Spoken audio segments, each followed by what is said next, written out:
Excuse me. Shit. I was a mite nervous. Okay. What else I could talk about? Okay, Carnivora. Okay, so that's what we're talking about today. Big order. A lot of this stuff we've covered in lab, so again, it's going to be pretty much straightforward. The carnassial teeth, we've mentioned these before. That usually what they are is on the upper side, it's the last of the premolars, and on the lower side, it's the first of the molars. And here's another example of that. This is, you can see where they're coming down here. The idea is that the crowns, the tops of these teeth, are very, very sharp, and they pass each other just like a pair of scissors. So you get this shearing motion. And that's, so again, lots of people think, oh, it's a canine, it has big canines, that means it's a carnivora. No, it doesn't work that way. Other things about it, okay. The canines are paired in both the upper and the lower. So there's two big canines on top, two big canines on the bottom. And in between, most of the time, it's almost all of the time, in fact, I talked about this a little bit on last week before we went out in the field, that with Carnivora, it's almost always a wash. It's almost always 3 upper canines, or 3 upper incisors, 3 lower incisors. We'll give you some exceptions to that. So it's always basically 3-1. 3-1 is how they begin. Exceptions. The first exception is sloth bears. Okay? And they're missing their middle incisors. They don't have them. So it's kind of funny looking little animal there. So that's one example. And the other example are sea otters. Okay. This is a sea otter, which looks, we've all seen the skulls of river otters. They look very different. If you look at the skull here, so they're missing 2 lower incisors. So I thought this picture might be clear enough. There's only 4 in here as opposed to 6. One other thing about them, this is the skull of a sea otter, and if you remember the skull of a river otter, it's real long and stretched out. This isn't. It's really kind of bulbous. The other thing about the skull, if you look at it, it's purple. Their bones are purple. And this comes from the fact that they eat a lot of sea urchins, and the dyes, or the pigments, it's not really a dye, it's a pigment, in sea urchins tends to be sequestered in their bones and in their teeth. So that's why they always kind of have this interesting purple hue. You are what you eat. You are what you eat. They're very good. Okay?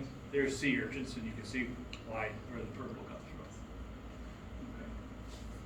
Well, okay, so in the differences, the rear molars are very variable. Okay. Some of them they're crushing molars, big flattened tops, and a good example of this would be hyenas.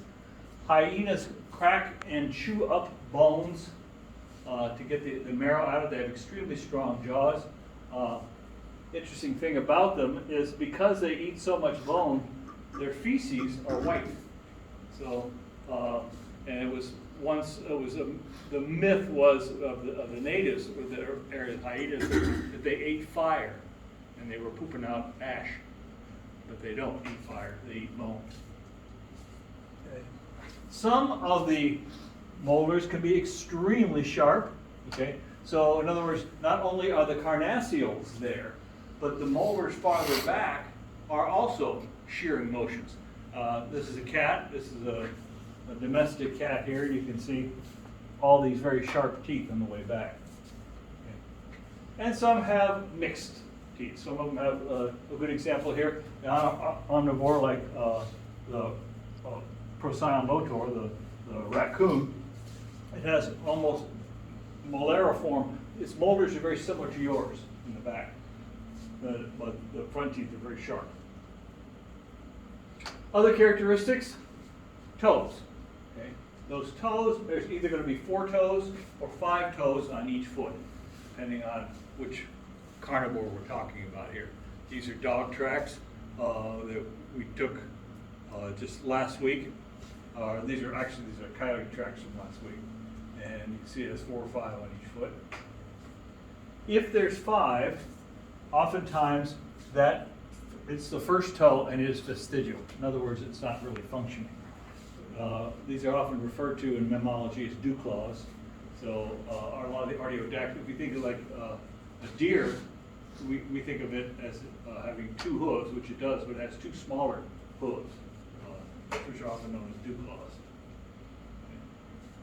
The other thing is that claws can be extremely sharp. Cats again. Where do we find carnivora? Okay. Most of them are primarily terrestrial. Having said that, I'm going to give you some examples of some that are not terrestrial. Okay. The examples are things like the one group called the pinnipeds. I'll be talking about them in a minute here. I want to go through this. That's seals, sea lions, and walruses. Otters are not considered pinnipeds, but they're in this same sort of group. Okay. Again, so they're found large distribution. Carnivores are found everywhere, of course, except Antarctica.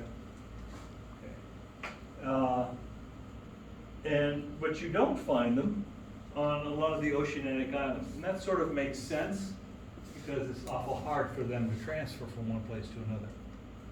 Okay, so, and I'll mention this here right now here. So, some people question whether or not carnivora are endemic, were originally from Australia, because there's only one natural species, and that's the dingo. This is a dingo. What does it look like? Dog. It looks like a dog, right? So there's some question: did the dingo make it to Australia on its own, or did the dingo, was it brought over by really, really early people? When people first made it, did they bring the dingo with it? Okay. So also the dingo is another one of those ones that it's hard to, it's in that big mess, the Canis lupus mess. So your dog has no longer Canis familiaris. Your dog is now Canis lupus familiaris, with wolves being Canis lupus lupus. And this is, can't decide whether this is Canis dingo or Canis lupus dingo. So it's up in fight now. They're very, very genetically similar. Okay. So that's why it's thought that maybe they were an early human introduction. So when you start thinking about things like that, you start realizing how silly the concept of who is native and who is not native to different places can be. One of the, well, I'll get to it a bit, I hope to remember. Red fox is a good example. Is it a native species? Of course it is. It got here on its own, but it wasn't that long ago, it wasn't in North America.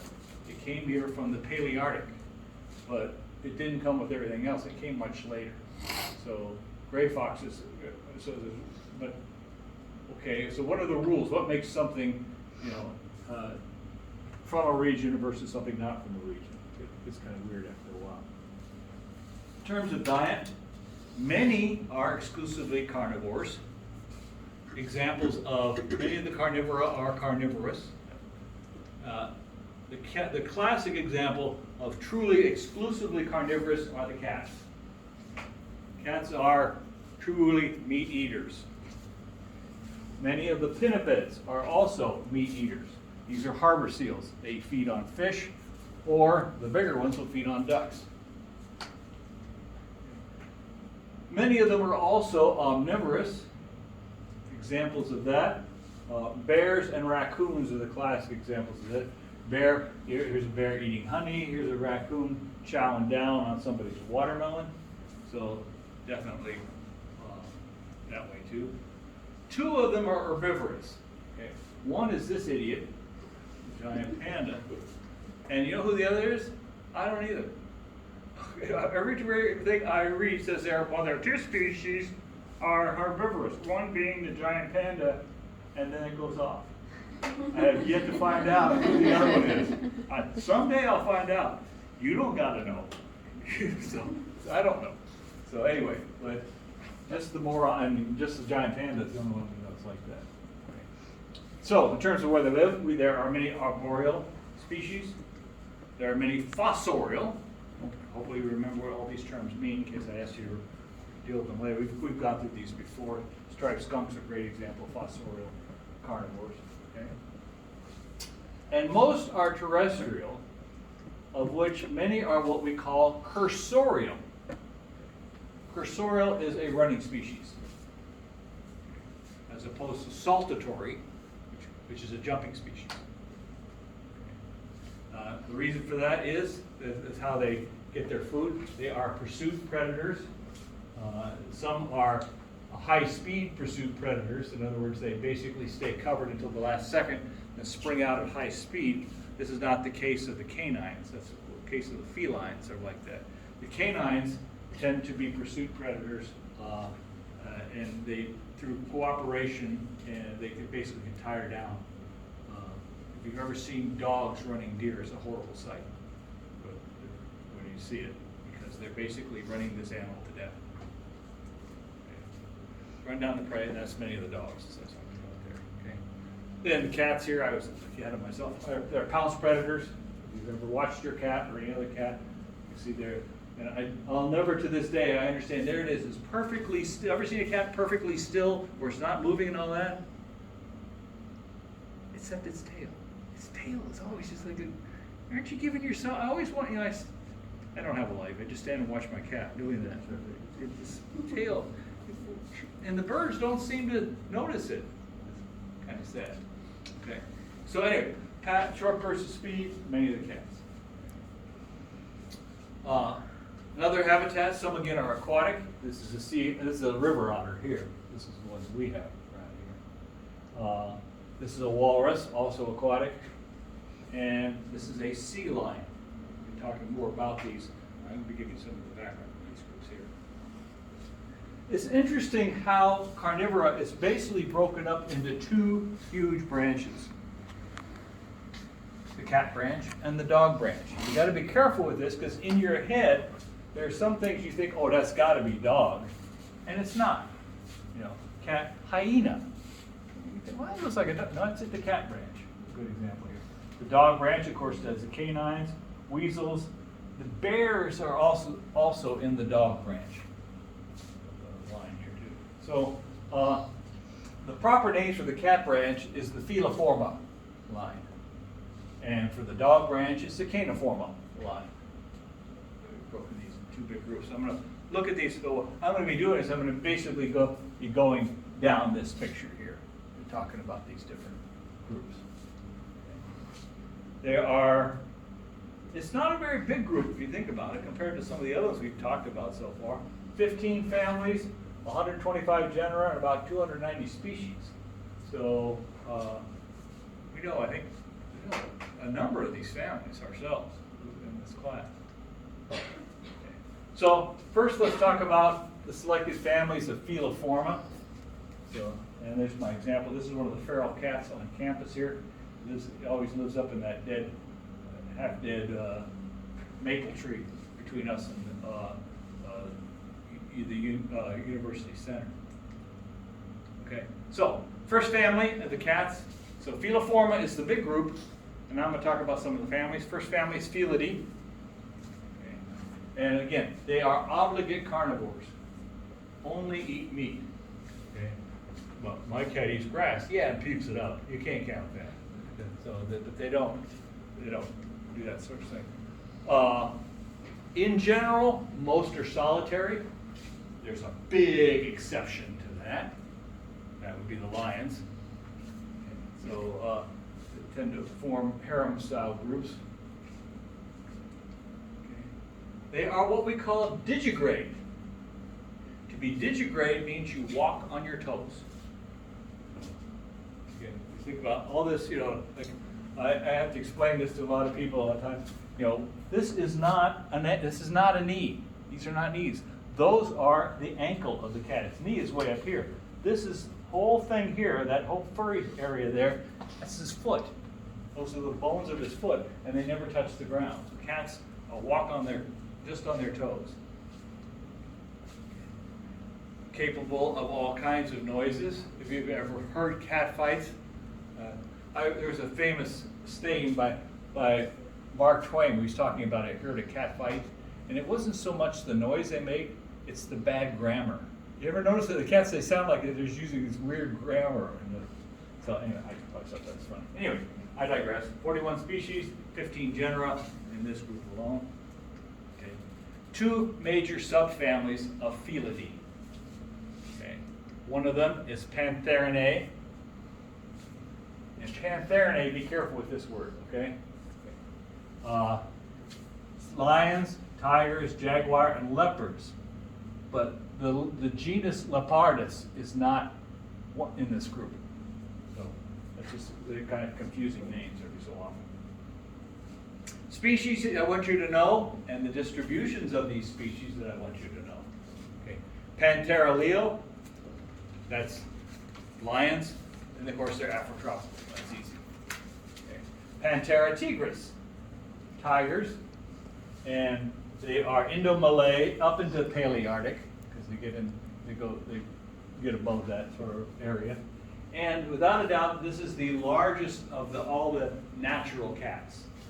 There is a cat that's larger than that. That's a liger. The ligers are just somebody's weird idea of fun things to do. Crossing tigers and lions, you get a bigger animal. And Panthera onca. This is neotropical. So they moved into Mexico, down in Central America and all that, and that's the jaguar. Highly endangered animal. Yeah. Okay. So that's Pantherinae. Felinae is everybody else. Okay. So Felinae, this is my old cat Freya here. Species you need to know there. Basically, domestic cat, Felis catus. It's a commensal. Okay. To be commensal means to live in close association with humans. So, hopefully everybody's going, so I'll run that one right now. So it is, because it's commensal, it's cosmopolitan, and so it's found everywhere humans are found. Leopardus, see, this is that, and again, Leopardus is not called a leopard, even though it has in the genus name. This is Leopardus pardalis. This is the ocelot. They have a very similar range to the jaguar. It's a much smaller animal than that. So this is a little bit smaller than a bobcat, larger than a regular house cat. Okay. Lynx canadensis. We don't have these around here. I have to explain that to people a lot. They're not near here. But instead, we have Lynx rufus. Okay. So both of these are Nearctic, and Lynx rufus moved down into the Neotropical as well.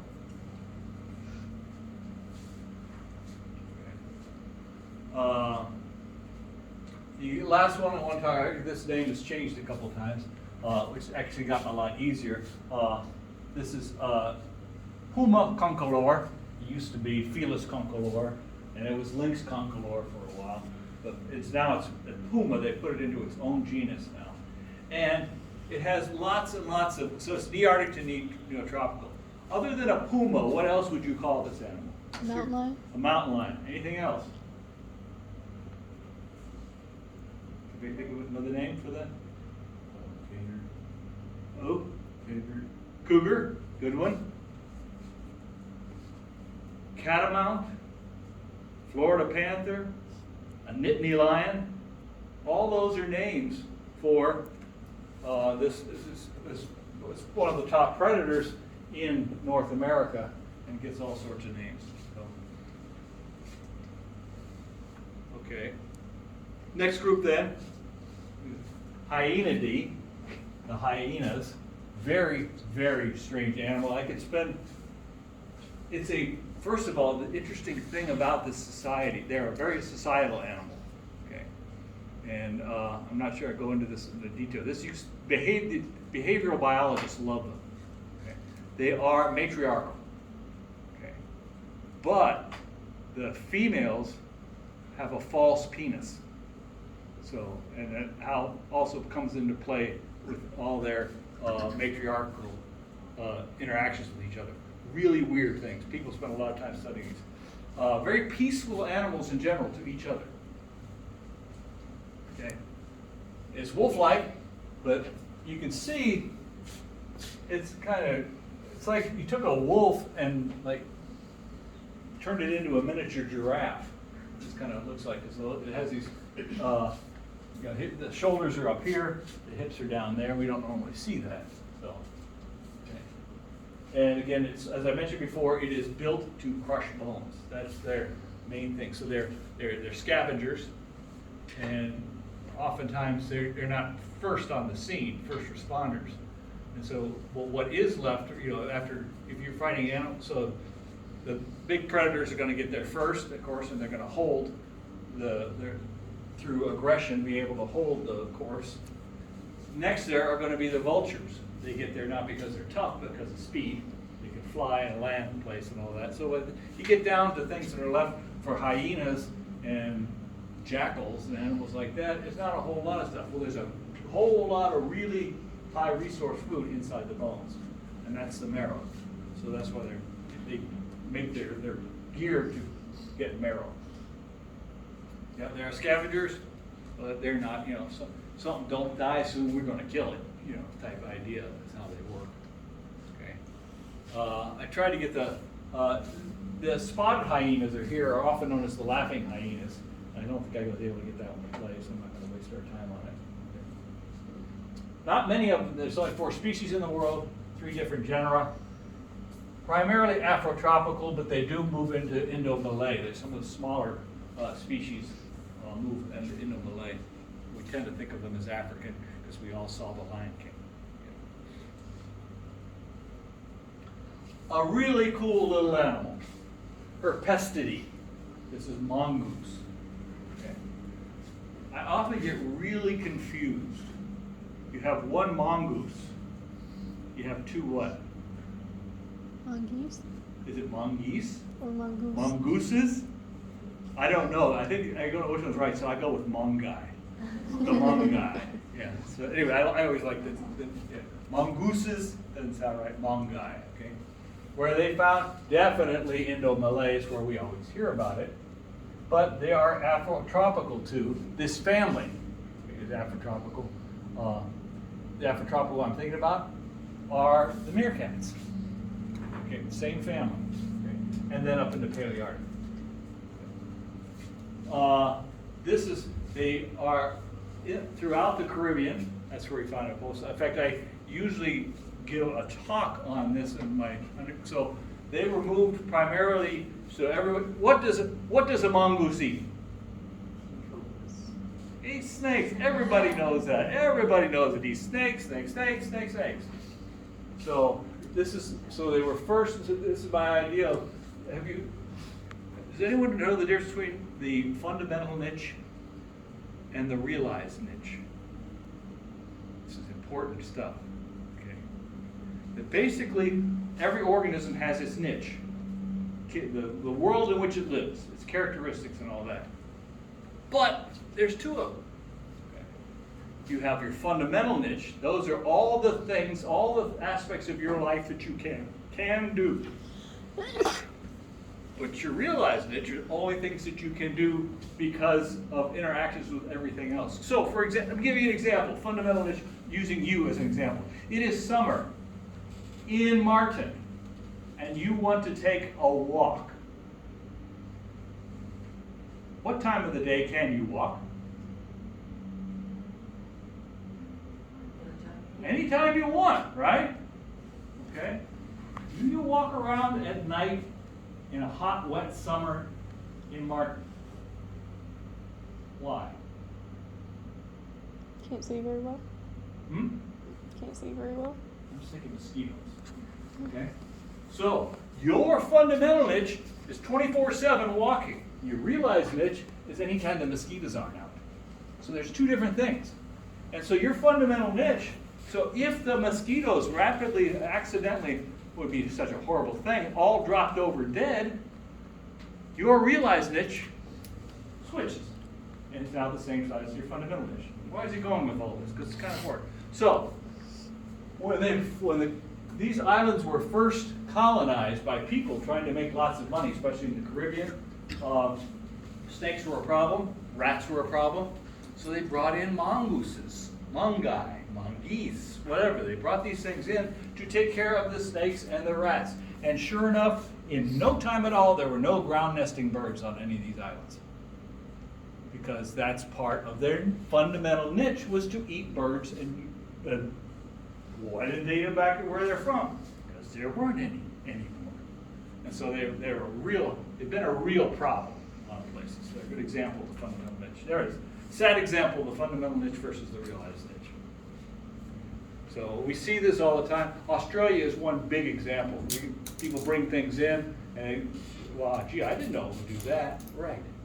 Because you can never really know something's fundamental niche. You can only know it's realized niche. Can't bring these in the United States, needless to say. They are highly, highly destructive. Okay. The diet, what do they eat? Insects, crabs, earthworms, lizards, birds, and rodents. Okay. They do, again, when it comes down to snakes, they're not really big on snake eating. Why do you think that they are? What made you think that they eat cobras? Ricky Tikki Tavi, good example of that. Yep. So it's the press. Okay. Just why do you think lemmings run off a cliff? They get bad press. Okay. Now, if you put, let's say we're going to put a mongoose in with a cobra, who do you bet will win? Mongoose. I'll bet you. I'll bet you $100 you're wrong. Who else thinks the cobra will win? I'll bet you $100 you're wrong. Oh, by the way, I forgot to tell you, I get to set the room temperature before they fight. Yeah. What you do is you crank the temperature way up, and he becomes lethargic. Okay. The snake doesn't become lethargic. The snake attacks. Okay. Temperature's real down. The snake gets really cold, and he's just help. And so this, and his metabolic. Remember, we talked about metabolic rate and temperature. Good example right there. Okay. Anyway, why it makes them good is the fact is that what happens with snake venom. So again, we talking all about acetylcholine here. I love talking about acetylcholine. It's what tells when your nerve sends a message to your muscle. It doesn't touch your muscle, okay? It stops. Your nerves and muscles don't touch each other. There's a gap, okay? So your nerve's electrical, your muscle is electrical, there's a break in the gap. You have to go chemical. And what it does is it sends that message across and that messenger is called acetylcholine, okay? So what happens is, so this is the nerve, and this is the muscle. This is acetylcholine. Got the message. Okay. We sent the message. There's also another chemical out there that quickly erases the message, so another message can come. You're doing that hundreds of millions of times in less than a second for your muscles to work. The way snake venom works, if this is the spot where I've got to touch, it blocks that spot. So now the nerve can't get across. The message never gets through. That's okay. So that's acetylcholine. It's an acetylcholine inhibitor. Is what it is. I digress. Okay, so so basically that's how they can survive. Is that doesn't happen. A lot of animals can do that. Though everyone's favorite. Everybody know the honey badger? Everybody got to know the honey badger, right? Honey badger's the same way. So. Okay. Again, so in addition to that, there are 33 species, and includes the meerkat, everybody's favorite. Who's the most famous meerkat of all? Timon. Timon, yeah. Timon would not exist. There is no such thing as a meerkat. So highly, it's another one of these communals. They're not as communal as naked mole rats, but they're pretty darn communal. And so the idea of a meerkat living on its own is kind of impossible. I know we had Pumbaa. That's why he lives with Pumbaa. Yeah, so don't fix it. Okay, so that's enough. I only picked a few families from Phenoforma. Now let's go over to the big group, Caniforma here. Okay, and the first of those is Canidae. And in general, they're known as the dogs. And characteristics, These guys, you know what a dog looks like. I'm not going to go through and tell you the characteristics of the dog. Okay. They are, one thing about them though is they are digigrade. Okay. In most of their parts. Okay. So just similar to a cat. You can see the foot's up there. Okay. Hairless nose. Okay.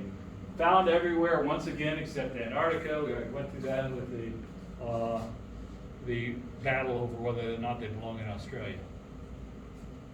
Okay, so it is the only carnivora in Australia. Okay.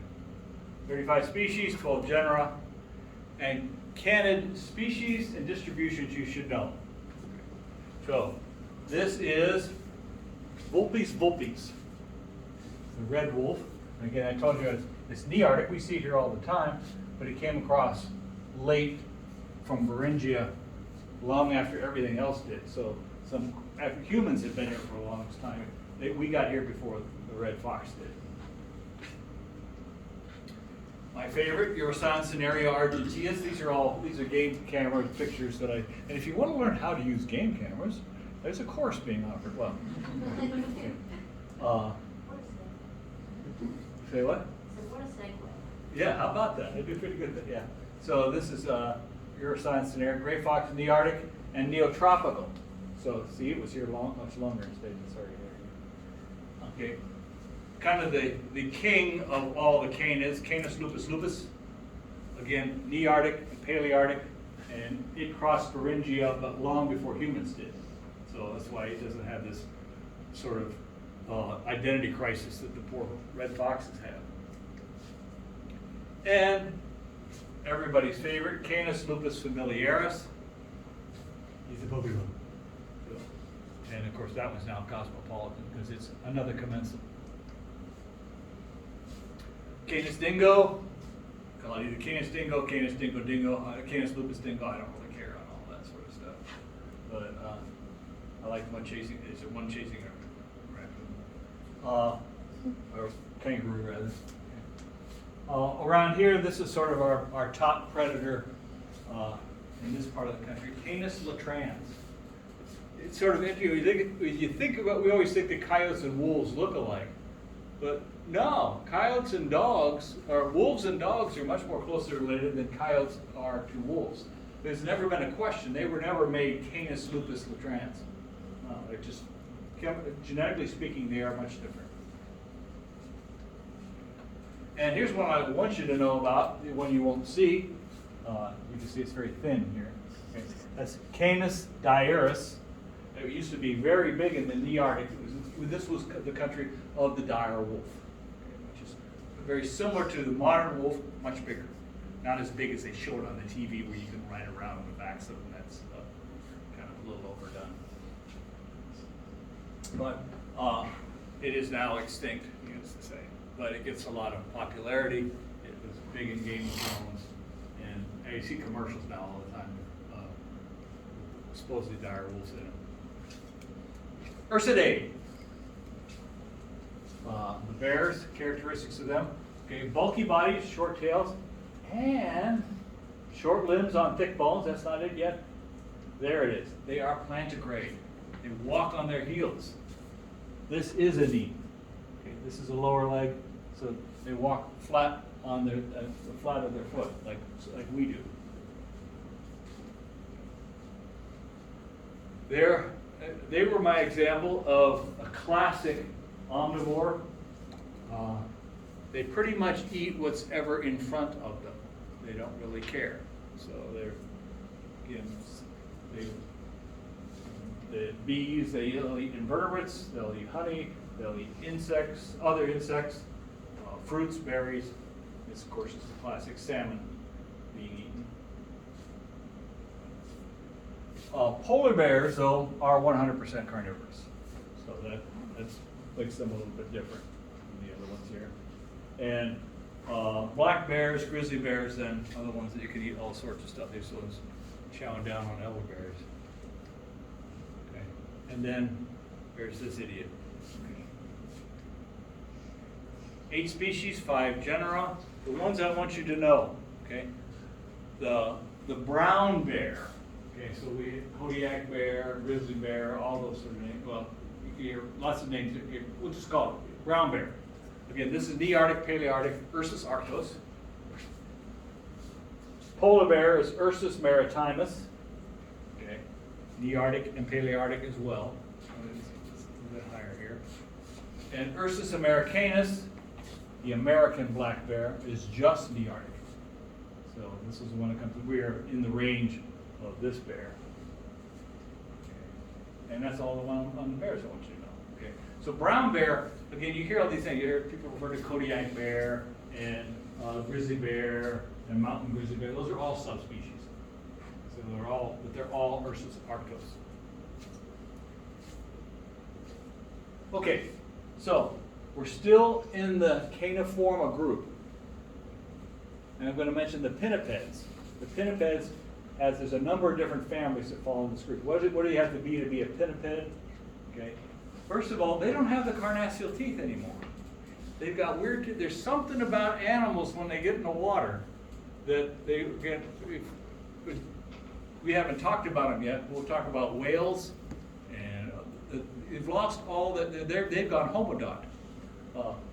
Porpoises have gone homodont. And these guys are kind of working on this, so they don't have carnassial teeth anymore. They are built. If you think of it, so most of these are aquatic, and they are saltwater aquatic, marine species. Saltwater gets a whole heck of a lot colder than freshwater. Freshwater gets down to basically 0 degrees, and then it's solid.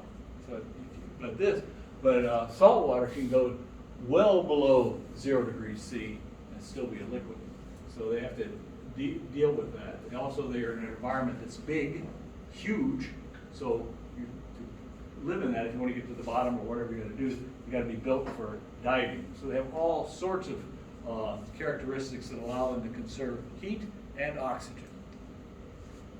They are relatively large. That makes sense. Once again, it's Bergmann's rule at play. We talked about that before, that the bigger you are, the chances of losing heat is slowed down. On top of that, they're insulated with blubber. The paniculus adiposus on them is much, much thicker than the paniculus adiposus on you. They are fusiform, if you will. They swim fast. They can because there's not much resistance, no drag. Huge lungs allow them to store up the oxygen that they need. Okay. And the other thing too is, so in our bodies, we have rigid airways for a little bit. Okay, so our trachea is rigid, the major bronchus brakes are rigid, some of the bronchi and bronchioles, but then it gets soft. Okay? That's the area of problem when you have asthma. Those areas swell. Everything else is fine and dandy and wide open. Well, their rigid airways go all the way down to the alveolar sac. And so that keeps them, so when they're under all the pressure underwater, their lungs aren't being squeezed shut. Bless you. There are 3 families I want to talk about here. This is Phocidae. They're just such a lovely animal. Phocids are, they're known as the true seals or earless seals. So you have eared versus earless seals. And Phocidae, they are on the land. They're pretty messed up. You know, they're getting around, but they're very, very efficient once they're in the water. They're built to be in the water. Okay. So watching them move is kind of sad, really. Okay. So Phocidae is one family here. Here are the true seals and all that. And I mention this because this is the largest carnivore, largest member of the order is right here. It's the northern elephant seal. You can see how it gets its name because it has that proboscis.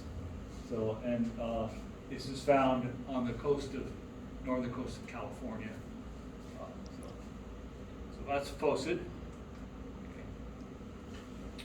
Okay. Otariidae, these are the eared seals, okay, and the seal lions here.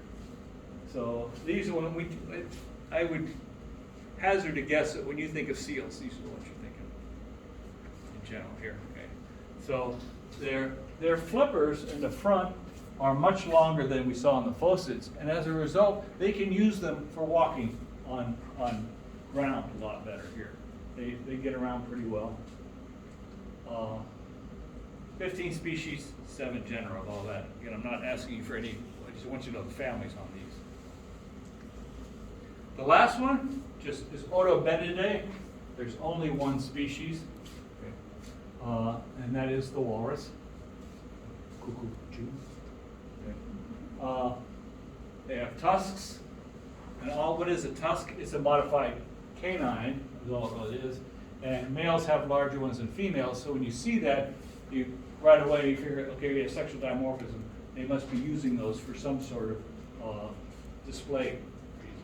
Okay, so again, that's dominance and mate displays, and they will tear each other up using their their tusks.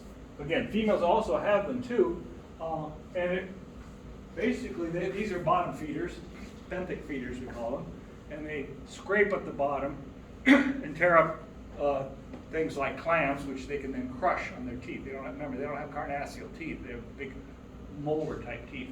They can crush things down. Okay. The other thing too is these are used for, and it's kind of cool, is I used to work a lot of time on ice floes, okay, back many years ago. And working on an ice floe, there's always the danger that you're going to fall through a hole, okay, or fall off the ice floe. And as a result, everyone who worked on there, you had a knife hanging around your neck, but it wasn't a knife. It was called a marlin spike. And if you went in there, you could reach out and grab onto the ice and pull yourself out like that. This is where the idea for a marlin spike came from, because that's how they can get up onto the ice floes, by using their teeth as ice picks. And of course you wouldn't want to mess with, well, again, anything that's used for, anything can be used to defend yourself. Of course they do that as well too. The musteloids, I want to make sure we get to them. How am I doing? Oh, yeah, okay. Musteloids, okay, so musteloid, mustel means mink. So these are the ones that kind of look like minks. And includes some minks too. Again, this is another super family here. They're all together because of teeth and skull characteristics. We've gone through some of that already. They are supposedly closely related to the pinnipeds. What you see it more behaviorally. A lot of these are like this is a mink here, otters and all that. They're very close to the water, but they don't really look all that much alike. The families I want you to know, I've learned these already. This is the red panda. It's in its own family. Notice I'm not giving you the name of the family because it's not that important, okay? But do know that the red pandas are in a group of the musteloids. They're not in with the bears. Okay. Good. And there's only one species of them, the red panda. Again, that's not, the scientific name isn't important. I just want you to know where they fit in here. I like red pandas. The other family, which is kind of neat, is Procyonidae. Okay, so the red panda is not in the Procyonid family. Those two families are closely related, but they're not. This is a coati. So the three, most of them are little tiny skinny guys, except the raccoon. We all know that they're not so skinny. There's really three of them that we would deal with. This is a coati, or coati mundi, which is pretty far neotropical. Then moving into the Nearctic, there is the ring-tailed cat. The ring-tailed cat is not a cat. It is one of these. And so it's going to have, its teeth are going to look like the teeth of a raccoon, and then of course the raccoon. They again are plantigrated. If you look at the back foot of a raccoon, you can see it makes that big, it walks on its heel. Okay. And these are all Nearctic and Neotropical. The northernmost being the raccoon, halfway in between being the ring-tailed cat, and then Neotropical, fully Neotropical is the coati mundi. 4 species. Okay. Ones you need to know, offhand, Procyon lotor, the common raccoon. Okay. That's the only one.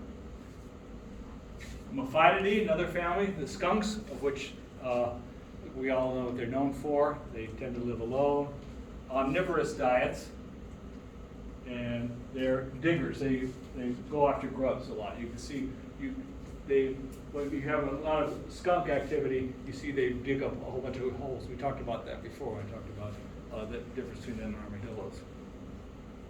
12 species. The only species you need to know is the one we have, that's Mephitis mephitis.